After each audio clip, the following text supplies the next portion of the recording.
UP का नाम आते ही मन में सबसे पहले क्या आता है? बाहुबली, रंगदार, यही सब। लेकिन भारतीय सिनेमा में भी इस चीज को बहुत बढ़ा चढ़ाकर दिखाया गया है। बाहुबली कल्चर यूपी के पूर्वांचल यानी ईस्ट साइड में ज्यादा देखने को भी मिलता है। जितने भी गैंगस्टर देखने को मिलते हैं वे सब पूर्वांचल क्षेत्र से ही आते हैं, जैसे श्री प्रकाश शुक्ला, मुफ्तार अंसारी, अतीक अहमद, बीरेंद्र शाही, हरिशंकर तिवारी, ब्रिजेश सिंह और भी बहुत सारे। इस क्षेत्र में ये लोग कैसे आते थे? इसके पीछे मुख्यतः जो गवर्नमेंट कॉन्ट्रैक्ट होते थे, रेलवे के कॉन्ट्रैक्ट होते थे, बालू खनन के कॉन्ट्रैक्ट होते थे, कोयला खनन के कॉन्ट्रैक्ट होते थे। इन सब कॉन्ट्रैक्ट को पाने के लिए अलग अलग पार्टियों में राइवलरी होती थी और इन्हीं राइवलरी में से बाहुबली और माफिया पैदा हो जाते थे।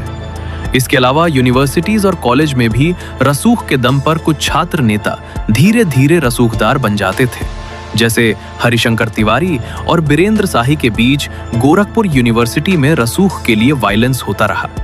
बाद में ये दोनों उस क्षेत्र के बाहुबली के रूप में उभरते हैं और बाद में दोनों ही गोरखपुर में अलग अलग सीटों से विधायक बन जाते हैं।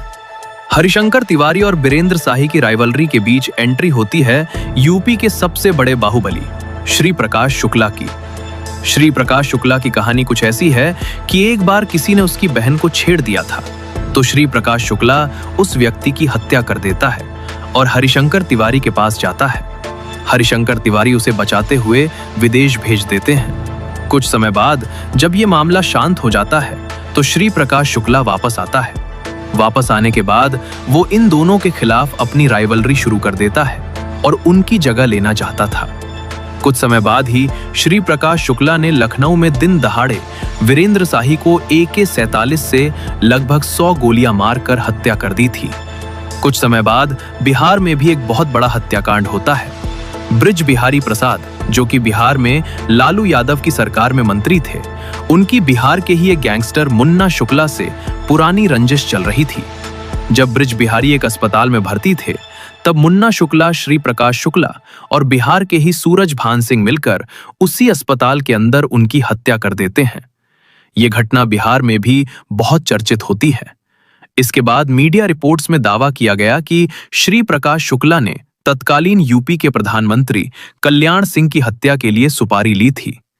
जब इस कृत्य की जानकारी सरकार को लगती है तो श्री प्रकाश शुक्ला को मारने के लिए STF का गठन किया जाता है, लेकिन उसे ढूंढने के लिए श्री प्रकाश शुक्ला की कोई भी फोटो या पहचान उपलब्ध नहीं थी जिससे यह जाना जा सके कि वो कौन है। एक भी फोटो कहीं नहीं मिल रही थी। काफी समय बाद बहुत खोजबीन के बाद उसके किसी रिश्तेदार के यहां उसकी फोटो मिलती है। इसके